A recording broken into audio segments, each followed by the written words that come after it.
Snow may be on the way to Oklahoma this week. Thanks for joining us. I'm Jessica McKee, and this is ENN Now.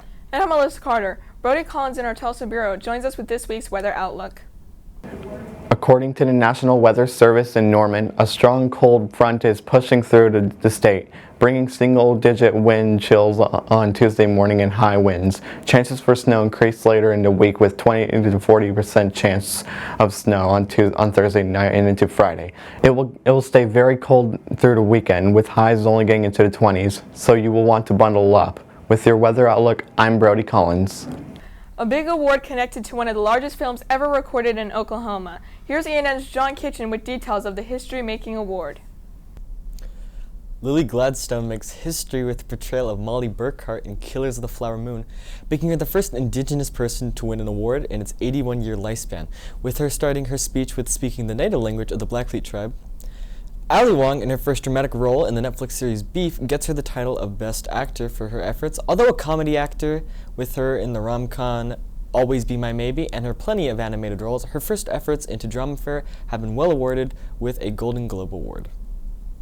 Oklahoma is opting out of a food program aimed at providing money to children for summer meals. The USDA is partnering with states, territories, tribes, and schools during the summer to ensure that kids do not have food and nutrition insecurity when they lose access to the school meal programs.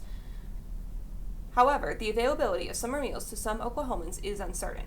Oklahoma will not receive its share of the federal funding due to inaction and letting the January 1st deadline pass. Governor Kevin Stitt stated that the deadline was allowed to pass since the program was not finalized or thoroughly vetted. However, some of the state's tribes have accepted the funds, so it should be available to children in some parts of the state. The Oklahoma Attorney General is concerned about the cost of a life-saving medicine. Angel Santana in our Tulsa Bureau tells us about the legal action that may be taken against the increased prices for insulin in Oklahoma. Last week, Attorney General Gettner Drummond announced that he would be investigating these increased prices that make it difficult for 13% of Oklahoman adults with diabetes to afford insulin. Drummond said prices may have been artificially inflated due to wrongful conduct by insulin manufacturers and pharmacy benefit managers. Drummond said he will not allow price gouging to harm innocent Oklahomans who depend on insulin to survive. Oklahoma has the 9th highest rate of diabetes in the nation. In Tulsa, I'm Angel Santana. In December, an Oklahoma judge ruled Glenn Simmons innocent after almost 50 years of being incarcerated for murder. Simmons and his co-defendant Don Roberts were convicted and sent to death row in 1975. In 1977, the Supreme Court limited it just to a life sentence.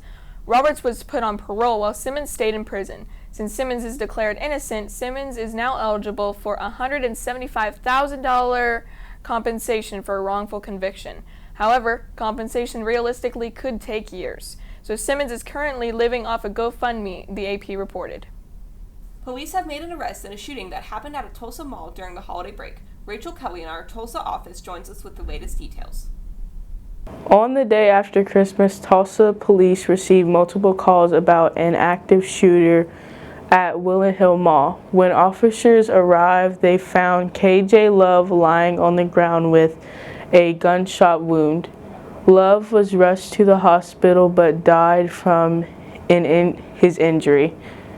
According to the police, there was fighting inside the mall that led up to the shooting. Police arrested the male subject, Dante Crump, 2 days later.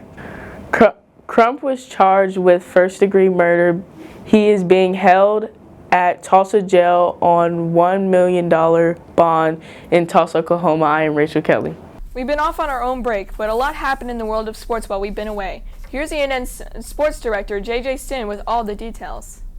OSU and OU both played in a bowl game during Christmas break. While OU lost in the Alamo Bowl to 14th-ranked Arizona, OSU beat Texas A&M in the Texas Bowl. Both teams have had important players transfer out, like Dylan Gabriel for OU and DJ McKinney for OSU. OSU will have their starting QB, Alan Bowman, return after being granted a 7th year of eligibility by the NCAA. And OU will head into their first year in the SEC with the new defensive coordinator from Jacksonville State, Zach Alley. The two colleges also started Big 12 conference play in basketball. The Sooners men's team won their game against Iowa State 71-63. OU also ranks 11th in the country and 3rd in the Big 12. Oklahoma State lost their first conference game against 18th ranked Baylor 75-70 after taking the Bears into overtime at home. The two women's teams started their conference play in December of last year. Both OSU and OU are unranked, but OU is undefeated in the conference with 3 wins and 0 losses, while OSU has 2 wins and 1 loss. The OKC Thunder had a great December with big wins and some awards. Chet Holmgren, the Thunder's star rookie, won the December Rookie of the Month award, which is his second. Chet is now the 4th Thunder rookie to win multiple Rookie of the Month awards. Shai Gilgeous-Alexander won the Western Conference Player of the Month award, leading the Thunder to a 10-3 record, beating top teams in the West such as the defending champs in Denver and the current number 1 seed, the Minnesota Timberwolves. This is only the 6th time in NBA history that a team has had the Rookie of the Month and Player of the Month in the same month. This Friday, Special Olympics will be holding their Winter Games. The bowling kicks off at Bronco Bowl in Mustang, Oklahoma, followed by volleyball at OU's Sparky Stadium. Saturday, Mustang will compete in annual basketball tournaments. The winners from the games will get to move forward to the championship held next month in Lawton, Oklahoma. EPIC students have a chance to show off their science skills. Renee Blair in Tulsa tells us about the EPIC Science Fairs that start this week. The statewide science fair kicks off this week in Lawton. All EPIC students 1st through 8th grade can participate. Students need to pick a topic, do research, and create a hypothesis. Students will perform this experiment and record data to present it at the science fair. There are 2 divisions, 1st to 5th grade and 6th to 8th grade. Information about the science fair and a package to register are on the EPIC Family Engagement website. Here is a list of all of the other science fairs happening this winter. In Tulsa, I'm Renee Blair. After a long winter break, families will still have plenty of options for fun activities around Tulsa and Oklahoma City. Renee Collins at our Tulsa Bureau has all the information. For all the sports fans, the Oklahoma City Thunder plays the Portland Trail Blazers on the 11th and the Orlando Magic on the 13th, all at the Paycom Center. Over in Tulsa, the Tulsa Oilers hockey team continues their season at the BOK Center, playing against the Iowa Heartlanders on the 12th and 13th.